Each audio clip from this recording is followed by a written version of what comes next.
I didn't plan it this way. I wasn't out looking for revenge that night. I just wanted a quiet dinner, a chance to breathe and laugh with the man sitting across from me. But the universe has a wicked sense of humor, because the moment I stepped into that restaurant, I felt the air change. Heads turned, whispers floated, and then I saw them. My ex-husband, my ex-best friend, sitting side by side, wine glasses in hand, pretending they weren't the wreckage of my past. The shock on their faces was almost comical. Forks paused midair, voices at their table dropped to silence.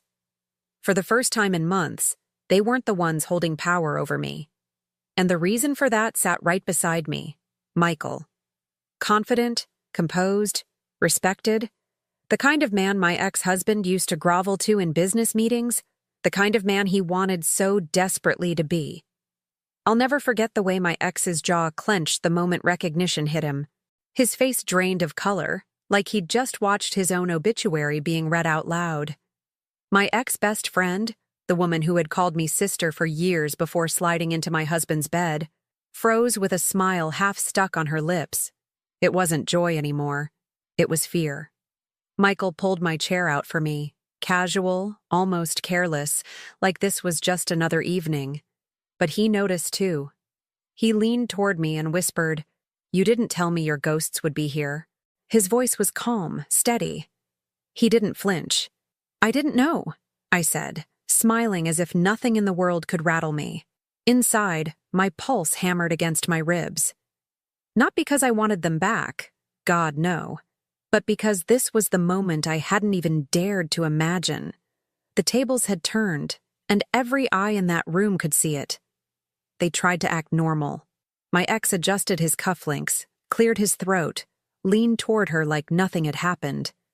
But his eyes kept darting back to us. He looked small. And her? She fiddled with her napkin, face flushed, as if she suddenly realized she was sitting across from a mirror of betrayal, and the reflection wasn't flattering anymore. The waiter came, menus in hand, and for a moment the restaurant hummed back to life, but not at their table. Their table was a crime scene. Michael ordered wine, speaking with the confidence of a man who owned the room. I nodded, laughing softly at something he said, my hand resting lightly on his. It wasn't for show. He made me feel steady, seen. But I also knew how it looked from across the room. Every gentle touch, every smile was a dagger twisting deeper into their egos. And then it happened. They stood up. My ex couldn't resist. He walked toward us, dragging her with him, as if confronting me in public was going to salvage whatever shred of dignity he thought he had left. "Amanda," he said, his voice sharp but cracking at the edges. "I didn't expect to see you here." I tilted my head, looked him up and down like he was a stranger I'd forgotten. "Why would you?" He flinched. Just that little shift in his expression gave me all the satisfaction I needed. The woman at his side forced a smile, her arm hooked through his like a leash. "It's been a while," she stammered, her voice thinner than I remembered. Michael leaned back in his chair, calm as a stone. "I don't believe we've met," he said smoothly, extending his hand across the table. My ex hesitated, then shook it, his palm sweating, his shoulders tight. "I'm Michael," he continued. "Amanda's partner." Partner. The word landed like a bomb. My ex blinked hard, and she swallowed like she'd just bitten into glass. Partner didn't just mean date. It meant permanence. It meant foundation. It meant everything they'd once told themselves I'd never have without them. I smiled then, a slow, deliberate smile. "Yes," I said, locking eyes with my ex. "My partner. He's been wonderful." Silence stretched. For a moment, I thought they'd both collapse right there. Their act stripped bare in the middle of a crowded restaurant. Whispers picked up again, quiet and sharp, people piecing together the drama unfolding at two tables too close together. My ex tried to cover his panic with arrogance.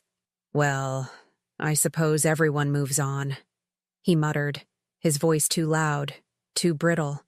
I leaned forward, my tone low, steady. "Some of us move on, others just move down."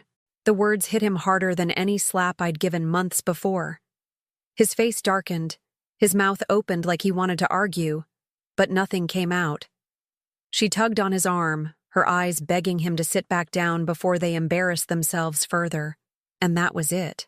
They retreated, two ghosts slipping back into their corner, leaving me exactly where I belonged, not in their shadows, not under their control, but in the light of my own freedom. Michael poured me another glass of wine, his hand brushing mine, steadying me without words. And as I lifted the glass to my lips, I caught their reflection in the window behind him. Pale, silent, broken. They had once taken everything from me. My marriage, my trust, my dignity. But that night in that restaurant, they realized something terrifying. I was back, and I wasn't theirs to destroy anymore. People always assume the pain starts the moment you find out about the affair. They're wrong. The pain starts long before that.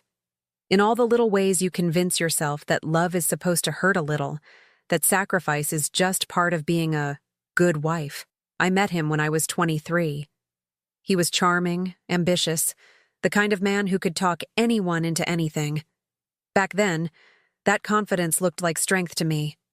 I thought it meant he'd carry us through anything. What I didn't realize was that I would end up being the one carrying him. While he chased his career in Tampa's real estate scene, I built the foundation. I worked 2 jobs while he studied for his broker's license. When he wanted to start his own firm, I dipped into the inheritance my parents left me, money I swore I'd save for my daughter's future. I told myself it was our future. The business took off, and with it, his ego. Suddenly, the man who used to bring me takeout after my late shifts was showing up at networking galas without me, calling it client-facing optics. I'd sit at home with our daughter, packing school lunches and folding laundry, convincing myself it was fine, that my sacrifices were noble, that the late nights and missed calls weren't warning signs, but proof of how hard he was working for us. Looking back, the signs were neon red. The sudden changes in his wardrobe, the gym memberships he never invited me to join, the business trips that somehow required him to leave his wedding ring at home. And then there was her, my best friend. We'd known each other since college. She was the one who held my hand when my mother passed, the one who showed up with wine and ice cream after every argument I had with him. She was at every holiday table, every birthday, every milestone. She was family. Or so I thought. I remember the first time I noticed something off. It was at a barbecue in our backyard. She laughed a little too hard at his jokes, touched his arm a little too often. I brushed it off. She was my best friend, for God's sake. What kind of woman betrays her own sister in spirit like that? But deep down, a part of me knew. And I buried it, because the truth was too ugly to face. Years passed in that uneasy rhythm. I kept giving. He kept taking. She kept circling closer. And I told myself the same lies every betrayed woman whispers in the dark. He loves me. He wouldn't. She wouldn't. We're stronger than that. Then came his birthday. The night it all exploded. I'd spent weeks planning the party. Booked the venue, ordered the cake, invited the people who had supported him from the start. I wanted it to be a celebration of how far we'd come, proof that all those years of sacrifice had been worth it. But instead of gratitude, I got humiliation. I watched as he pulled her close, too close, in front of everyone. I heard the whispers ripple through the crowd before I even saw it with my own eyes. And then I heard him, my husband, the man I built my life around, leaning into her ear and calling her baby. I'll never forget the sound. Not just the word, but the gasp it drew from the people standing nearby. That was the moment everything I'd ignored came crashing down. When I confronted him, he didn't deny it. He didn't even flinch. He just smirked, like I was the fool for being the last one to figure it out. And she? She stood there, eyes wide, lips trembling, but not with guilt. With pride. As if stealing my husband was some kind of prize. I slapped him. Hard. The sound echoed across the room, silencing the whispers. And then I walked out, head high, heart shattered, vowing that they would never see me broken again. The next morning, my daughter found me sitting at the kitchen table, still in my dress from the night before, makeup streaked down my face. She was only 12, but she was sharper than I ever gave her credit for. She looked at me and said, "Mom, I saw them. I know what they did. Please don't let him get away with it." That was the confirmation I needed, not just from my own eyes, but from hers. My little girl, who deserved a mother strong enough to fight back. That day, the pain transformed into purpose. I realized this wasn't just about a cheating husband or a backstabbing friend. This was about every sacrifice I had ever made, every dollar I invested, every dream I set aside. It was about my daughter's future, my dignity, my life. They thought they'd broken me. But all they did was wake me up. And once I woke up, there was no going back. The morning after my daughter's words, I stopped crying. Just like that. The tears had run dry, replaced by something sharper, colder. I looked in the mirror and barely recognized myself, but for the first time in years, I didn't feel weak. I felt dangerous. The first thing I did was call my bank. Every joint account, every credit line, every card he had access to, frozen. I still had my inheritance accounts in my name only, money he couldn't touch. I made sure of that years ago. That money was now my war chest. His lifestyle, his mistress, his fancy suits. All of it ran on the credit I provided. Cutting it off was like pulling the plug on life support. Next, I called a lawyer. Not just any lawyer. I wanted the kind who scared men like him, someone who could dismantle everything he thought he owned. By noon, I had an appointment scheduled, and by the end of the week, my legal strategy was mapped out. Divorce wasn't just about leaving him anymore. It was about making sure he crawled out of it with nothing. I packed quietly. Not in shame, but with precision. I filled boxes with my clothes, my daughter's things, the essentials that were ours and ours alone. Every piece of jewelry my parents left me went into a locked case. Every important document was scanned, copied, and tucked away. He wouldn't get the chance to lose anything in the chaos. By the second night, the house felt like a battlefield I was abandoning. I left his suits hanging in the closet, his cufflinks scattered across the dresser, his cologne bottles lined up like trophies of a man who thought he couldn't be replaced. Let him come home to the emptiness.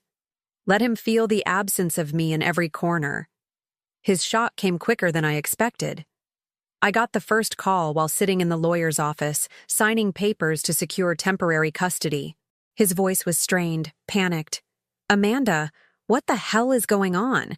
My card just got declined. Are you trying to embarrass me?" I didn't answer. I just let him stew in silence until he snapped, "This is childish. You can't just—" Click. I hung up. It was intoxicating, that silence. For years I'd listened to him rant and spin lies, begging myself to believe them. But now I held the power, and I didn't owe him a single explanation. That night, I moved into a rental I'd found the same day I froze the accounts. It wasn't glamorous, but it was mine. The walls didn't carry his voice, the bed didn't smell like his cologne, and for the first time in forever, I slept without wondering who he was really texting. Every step was calculated, every move deliberate. I wasn't just leaving him. I was building a life where he didn't exist. And with every signature, every box carried out the door, every unanswered call, I could feel the scales tipping. He thought betrayal made me weak. He had no idea betrayal was the very thing that turned me into his worst nightmare. And this was only the beginning. It didn't take long for the ripple effects to start. By the end of that first week, his world was wobbling on its axis. The calls came in waves. First angry, then desperate, then almost pitiful. "Amanda, you don't understand. I've got deals on the line. Clients are waiting. Just give me access for a few days." No. The answer was no. Always no. He wasn't used to hearing that word from me. For years, I'd bent myself into knots to make his life easier. Now, every refusal was a knife in his ego. I heard from mutual friends before I even needed to ask. He'd tried taking his mistress to a luxury boutique. Card declined. Tried to book a hotel suite for a business meeting. Card declined. Tried to wine and dine new investors at a steakhouse. Card declined. Word spread quickly in his circle. And in that industry, reputation is currency. Once you look weak, the sharks start circling. And she? My so-called best friend? She wasn't faring much better. It turned out, playing house with a married man who suddenly couldn't pay for her designer habits wasn't quite the fairy tale she'd imagined. People started whispering about her at her job, too. Someone leaked texts she'd sent bragging about upgrading from me. In the court of public opinion, she was already losing. I didn't need to lift a finger. Their own choices were rotting them from the inside out. Meanwhile, I focused on my daughter. She saw me moving differently, not just existing, but fighting back. One night, while we sat on the couch eating pizza from the box, she looked at me and said, "You seem lighter." She was right. For the first time in years, I wasn't carrying him anymore. The weight was gone, and in its place was something fierce, something unshakable. But the silence didn't last long. He showed up at the rental one night, banging on the door, shouting my name like we were still living under his rules. I didn't answer. I just stood in the hallway with my daughter behind me, phone in my hand, ready to call the cops if he didn't leave. Eventually, the banging stopped. I peeked through the blinds and saw him sitting in his car, head in his hands. He looked smaller than I'd ever seen him. Not the man who strutted around at galas. Not the man who thought he was untouchable. Just a man losing grip on everything he thought he owned. It should have made me sad. Instead, it made me certain. I wasn't just reacting anymore. I was watching the consequences unfold exactly as they should. His money, his reputation, his mistress, all slipping away, one declined card and one leaked rumor at a time. And the best part? He knew it was me. He knew I was the one pulling the strings, cutting the wires, burning the bridges he thought would always hold him up. When my phone buzzed again later that night, his message was short, almost pathetic. "Please, can we talk?" I stared at it for a long moment, then set the phone down without replying. He wanted a conversation. What he needed was a lesson. And I was just getting started. I thought ignoring his calls would starve him of oxygen. Instead, it only made him more reckless. By the second month, he was circling me like a wounded animal, desperate to regain control. Which is why I wasn't surprised when I walked into that restaurant with my daughter and found him waiting there. It wasn't chance. He'd picked the place.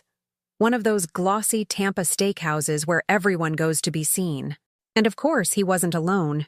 She was there too, perched beside him in a dress that looked borrowed, makeup layered on too thick, as if she could paint over the cracks in her reputation.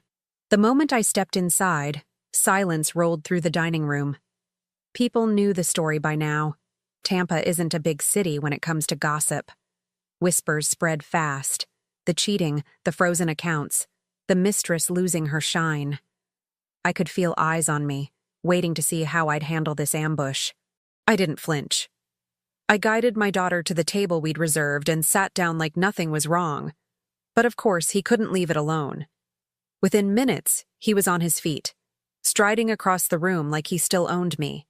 "Amanda," he said, too loudly, his voice trying to project authority that wasn't there anymore. "We need to talk." I looked up at him, calm, steady. "We don't." Gasps fluttered around the room. He wasn't used to being dismissed, especially not in public. His jaw tightened. "You've made your point with the money, but this—" He waved at me, at the rental house he'd probably stalked, at the life I was rebuilding. "This isn't you. You belong with me." The audacity almost made me laugh. He really thought he could erase everything with a speech in front of strangers. My daughter shifted uncomfortably beside me, but I placed a hand on hers, steadying her. Then I stood. My heels clicked against the tile, every sound sharp enough to cut. I faced him, inches away, so everyone could hear me clearly. "I don't belong to anyone. I said. My voice didn't rise. It didn't need to. Silence spread like a wave across the restaurant. Even the waiters froze. His mistress joined him, clutching his arm like a drowning woman clinging to driftwood. "Amanda, please," she said, her tone dripping with fake sweetness. "Don't make a scene." That was rich. The woman who'd helped humiliate me at his birthday party wanted to avoid a scene? I smiled then, a slow, deliberate smile that made her grip his arm tighter. "You made the scene the night you decided my marriage was disposable," I said. "You both did. But let's be honest here. He was disposable. You just recycled the trash I took out." The room erupted in whispers. Someone near the bar actually clapped before catching themselves. His face went red, his mouth opening and closing like he was searching for a comeback. But there was nothing. I turned, ready to walk away, but paused just long enough to deliver the line that would stick with him forever. "You thought I'd be the woman crying in the dark while you flaunted your affair. Look around, sweetheart. I'm the one standing tall. You're the punchline." That was it.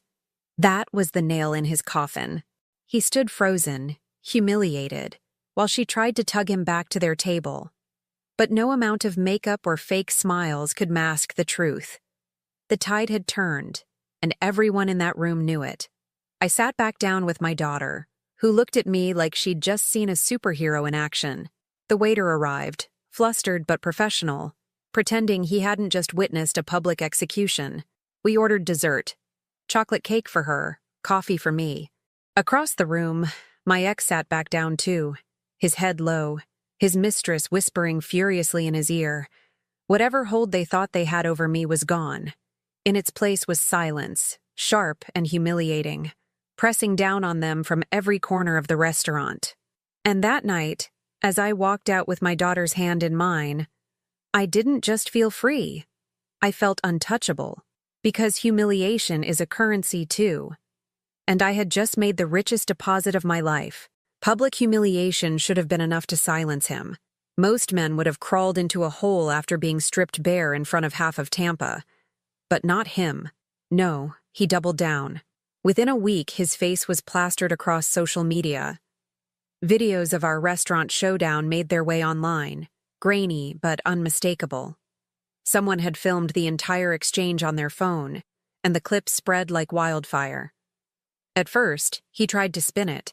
He called in favors with old contacts, pitched himself as the victim of a bitter ex-wife who couldn't handle the end of a marriage. On Instagram, he posted photos with her, my ex-best friend, smiling like mannequins, captioned with phrases like, "Love always wins," and "rising above the hate."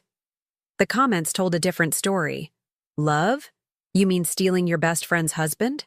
Funny how your card got declined at Capitol Grill last week. She looks miserable. Blink twice if you need help." I didn't respond. I didn't post a word. Silence was my weapon. And silence made people curious. The less I said, the more they dug into his life, and the more they uncovered. Then came the leaks. Screenshots of his text messages. Crude, pathetic messages he'd sent not just to her, but to other women too. Someone forwarded me emails he'd written, bragging about tax shortcuts he used at his firm. I didn't have to lift a finger. His own arrogance supplied the ammunition. By the end of the month, he wasn't trending for real estate tips or flashy deals. He was trending for being that guy. The husband who cheated with his wife's best friend, flaunted it, then got dragged in public. The hashtags rolled in like waves. Yarn trash broker. Karma at dinner. Best friend backstab. Every time he tried to clap back, it only made things worse. He filmed a shaky video in his office, suit jacket draped over his shoulders, insisting he was being targeted. But his desk was empty, his walls bare. Everyone noticed he'd already started losing clients. Targeted? Bro, you targeted your own wife. Man said love always wins, then cheated with his wife's BFF. Somebody get this clown a mirror. Even the local news stations picked it up. One anchor covered the story with a grin she couldn't hide, calling it a real estate scandal that feels more like a soap opera. And then the final blow landed. One morning, I woke up to find my phone buzzing nonstop. A clip had surfaced. Him screaming at her in a parking lot, slamming his hand against the hood of her car while she cried. A bystander filmed it and posted it online with the caption, "So much for love always winning." The video went viral in hours. By noon, people were dissecting every second, mocking his tantrum, calling her a fool for thinking she'd won. Their perfect little love story had collapsed, live on camera. I sat on my couch with coffee in hand, watching it all unfold. My daughter peeked over my shoulder and whispered, "He looks pathetic." He did. And for once, I didn't feel guilt. I didn't feel pity. I felt justice. That night, my lawyer called. "He's losing contracts left and right," she said. "The investors don't want their money tied to a scandal. You'll have leverage in court like I've never seen." Leverage. That word tasted better than any glass of wine. Meanwhile, she disappeared from social media. Her Instagram, once filled with selfies and shopping hauls, went dark. Friends whispered that she'd been suspended at work, too many clients complaining about her lack of professionalism. She thought she'd traded up. Instead, she was sinking right beside him. The best part? I didn't need to gloat. The world did it for me. Every post, every hashtag, every meme was another reminder that betrayal doesn't buy happiness. It buys destruction. One night, as I closed my laptop, I realized something important. This wasn't just about revenge anymore. It was about reclaiming my name. They had turned me into gossip, reduced me to whispers behind closed doors. Now, those whispers were gone, replaced by something louder, stronger. Respect. Because I hadn't lashed out, I hadn't played dirty. I'd simply stood my ground, told the truth, and let their lies collapse on themselves. Still, I wasn't finished. The PR war was only the appetizer. The real battle, the legal one, was about to begin. And if they thought hashtags hurt, wait until they saw what losing everything looked like on paper. By the time the hashtags died down, it wasn't just a PR problem anymore. It was survival. And that's where the real dismantling began. The first court hearing was almost anticlimactic. He walked in still wearing a tailored suit, but it hung looser on him now, the confidence stripped away. She trailed behind him, sunglasses on indoors, trying to look untouchable but trembling with every step. My lawyer leaned over and whispered, "He looks broke already." We started with finances. The judge ordered full disclosure of assets, and within a week, his empire looked like a sandcastle at high tide. The brokerage accounts were riddled with debt, the investment properties mortgaged to the ceiling, and the company he bragged about was 3 months behind on payroll.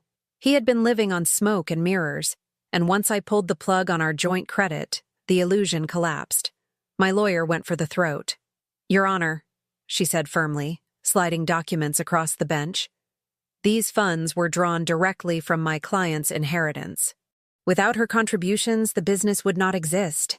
She is entitled to majority ownership and full restitution." He sputtered. "That's not true. I built everything myself." "On her dime," my lawyer cut in. "And with her sacrifices, while she raised their daughter, while she worked 2 jobs, while she kept the household running, he was funneling her money into risky deals and Mistress's handbags." The word mistress hit like a gunshot in that courtroom. He tried to object, but the judge's glare shut him down. When the ruling came, it was brutal. I was awarded half of his remaining assets outright, plus reimbursement for the inheritance funds. On top of that, temporary alimony until the divorce was finalized, and sole custody of our daughter with visitation under strict conditions. He slammed his fist on the table. She gasped like she'd been the one hit. Me? I just sat there, spine straight, finally breathing. But it didn't stop in the courtroom. The fallout spread into his family like wildfire. His father, a retired contractor who once called me the glue that holds this family together, showed up at my door 2 weeks later. He looked tired, older than I remembered. "Amanda," he said, voice rough, "I'm sorry. I raised him better than this. I don't recognize the man he's become. I let him in. He sat at my kitchen table, the same table where his son used to sit, and admitted he was cutting ties. He's poisoned everything. The business deals, the family gatherings. Even his own brother won't speak to him anymore. I'm done cleaning up his messes. That admission was more satisfying than any legal win. Because it wasn't just money he was losing. It was legacy. Meanwhile, she unraveled fast. Without his money flowing, her lifestyle shriveled. I heard through mutual acquaintances that she'd been evicted from her condo after missing 2 months of rent. She started showing up to his court dates looking gaunt, her once perfect nails chipped, hair unkept. The Instagram queen had gone dark, and when she did reappear, it was in bitter, defensive posts no one believed. My lawyer advised me not to engage. I didn't. I didn't need to. They were imploding without my help. The custody battle was the nail in his coffin. He strutted into court claiming he was a devoted father, but my attorney came prepared. Bank records showed he hadn't paid a dime toward our daughter's expenses in months. Witnesses testified about nights he ditched her for business trips. And then came the viral video, the one of him screaming in the parking lot, slamming his hand against her car. The judge played it in the courtroom. The sound echoed through the chamber. "Is this the environment you believe is healthy for your child?" the judge asked coldly. He stammered. She cried silently beside him. And just like that, I won full custody, with his visitation stripped down to supervised hours twice a month. The look on his face when the gavel came down, I'll never forget it. He wasn't just losing me. He was losing the one person who mattered most, his daughter. As the months dragged on, the dominoes fell one after another. His firm collapsed after investors pulled out. His car was repossessed. He moved out of their shared apartment and into a cheap rental on the edge of town. His once loyal friends stopped answering his calls. And then came the day I walked into the bank to finalize the transfer of funds awarded to me. The manager slid the paperwork across the desk with a small, respectful smile. "You deserve this," she said quietly. She didn't know the half of it. By the end of the divorce, I had the house, the savings, and the business shares I'd funded from the start. More importantly, I had my daughter, safe and steady, watching me turn pain into power. He had nothing but ashes. The last time I saw his father, he shook my hand and said, "Thank you for finally letting him face consequences.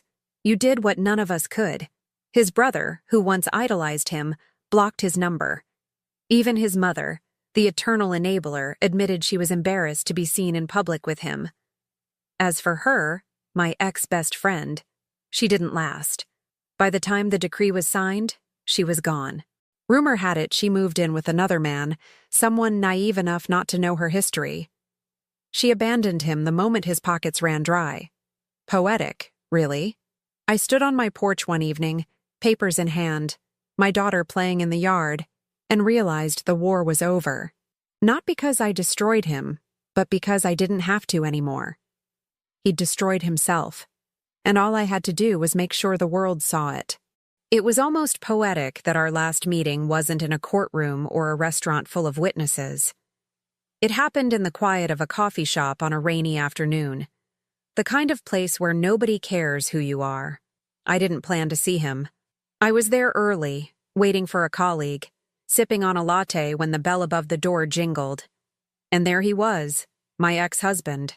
Only this time, he didn't look like the man I once married. His suit was wrinkled, the color fading at the edges. His hair, once meticulously styled, had thinned and grayed at the temples. And his eyes, hollow, restless, darted around the cafe until they landed on me. For a moment, he froze. Then, with a deep breath, he walked over. "Amanda," he said quietly, almost respectfully. "Can I sit?" I could have told him no. Could have reminded him he had no place in my life anymore. But something in his expression, desperation, maybe even regret, made me gesture toward the empty chair. He sat down slowly, as if the act itself cost him strength. We sat in silence for a long moment. The clinking of mugs, the hiss of the espresso machine, the chatter of strangers. It all filled the air between us. Finally, he spoke. I've lost everything. His voice cracked on the last word. The business, the house, my family, even her. She left. I didn't flinch. You sound surprised. His jaw tightened, but there was no fight left in him. I didn't think it would end like this. I thought maybe we could talk. Maybe you could forgive me. Forgive. The word landed heavy. For years, I had begged him to be honest, to respect me, to protect what we built. He had chosen betrayal, arrogance, cruelty. And now, with nothing left, he wanted forgiveness? You think forgiveness is going to fix this? I asked, my voice low, steady. You humiliated me. You gutted our marriage. You used me. And when you were caught, you mocked me in front of everyone. Forgiveness doesn't undo any of that. He swallowed hard, eyes glistening. I know I don't deserve it, but I can't stop thinking about what I did to you, to our daughter. I hate myself. For the first time in years, I believed him. He did hate himself, but it wasn't enough. Hate wouldn't rebuild the trust he burned to ashes. Hate wouldn't give back the years I sacrificed, or the tears my daughter cried. Hate wouldn't erase the fact that he had been the architect of his own downfall. You wanted power, I said softly.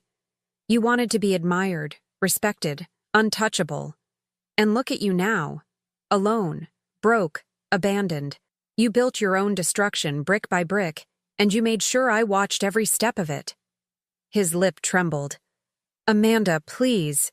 I leaned forward, cutting him off. No, you don't get to beg now. You don't get to ask for my kindness when you never gave me yours. For the first time, he didn't argue. He just sat there, eyes shining, tears threatening to spill but never quite falling. A man hollowed out by his own choices. I stood, sliding my chair back slowly, deliberately. He looked up at me with that same desperation, like a drowning man reaching for a hand that would never come. You want one last thing from me?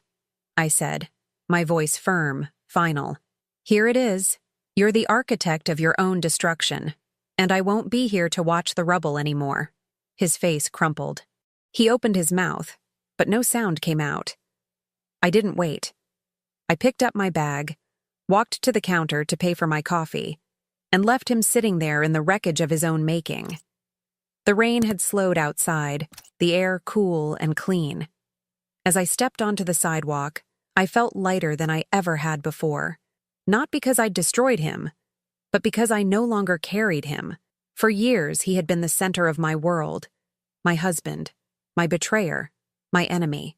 Now he was just another man in a coffee shop, begging for scraps of forgiveness he'd never earn. And me? I was free. A year can change everything. I used to think healing was some dramatic process, like one day I'd wake up and all the scars would be gone. But that's not how it works. Healing came in small, steady steps. Mornings where I made coffee without thinking about him. Afternoons where my daughter and I laughed so hard we cried. Evenings where silence felt like peace instead of punishment. The house was mine now. I remodeled it, stripped it of every trace of him. The walls that once echoed with arguments now glowed with warmth. My daughter helped paint her room in the brightest shade of teal she could find, and I let her because it wasn't about perfection anymore. It was about freedom. I rebuilt my career too. For years I had been his wife, the woman behind his success. But when people saw me rise after the divorce, they realized I wasn't just a shadow. I was the foundation.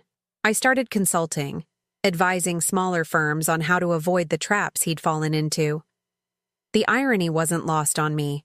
I was profiting off the very skills he underestimated, and I was damn good at it. My daughter thrived alongside me. She carried herself with more confidence now. Her shoulders no longer slumped under the weight of secrets she never should have had to keep. She knew the truth, but she also knew strength. One night, she told me, "Mom, you showed me what not to accept. I'll never let anyone treat me like he treated you." That was the kind of inheritance money couldn't buy. And then came the dinner. It wasn't planned as revenge. It wasn't even planned at all. Michael, the man who had quietly become a part of my life, suggested a night out. He wasn't flashy. He didn't need to be. He was respected in ways my ex had only dreamed of, and he treated me like a partner, not a possession. When we walked into that restaurant, I didn't expect to see them, my ex-husband and my ex-best friend, sitting at a corner table like ghosts of a life I no longer lived. But the second their eyes landed on me, everything shifted. They froze. It wasn't just because I looked different, though I did, stronger, brighter, alive. No, it was because of who was beside me. Michael wasn't just any man. He was someone my ex had once groveled to, someone he envied, someone untouchable. And now he was with me. I didn't have to say a word. My ex's face told the story. Regret, humiliation, disbelief. She shifted in her seat, eyes wide, as if realizing in real time just how far she had fallen. Michael pulled out my chair, calm and confident, and I sat with a smile. Not for them, not for the crowd, for myself. Because in that moment, I wasn't Amanda the betrayed wife. I wasn't Amanda the abandoned friend. I was Amanda, whole and free. The whispers started around us, just like they had at his birthday party a year earlier. Only this time, the whispers weren't about my humiliation. They were about theirs. They had tried to destroy me, but I rebuilt. And I rebuilt so well that when fate put us in the same room again, I didn't need to gloat, didn't need to lash out. My existence was the victory. I caught my ex's eye once, just once. He looked away first, and that was enough. Later that night, as Michael drove us home and my daughter texted me from her friend's house, I leaned back in my seat and let out a breath I hadn't realized I was holding. It was over. Truly over. Not because they'd lost, though they had. Not because I'd won, though I had. But because I no longer cared. Their downfall wasn't my story anymore. My story was freedom, growth, love, and strength. My story was the life I built after betrayal. And as I closed my eyes that night, I thought of one simple truth.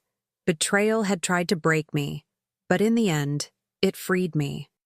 And that wraps up today's story. Now we want to hear from you. Where are you watching from? Drop your city or country in the comments, and let's see how far these stories reach. If this story moved you or gave you chills, give it a like, share, and subscribe for more powerful stories. One last thing, rate the story from 1 to 10 in the comments. Your feedback helps us bring you even better ones next time. Thanks for watching. We appreciate you being part of this storytelling journey.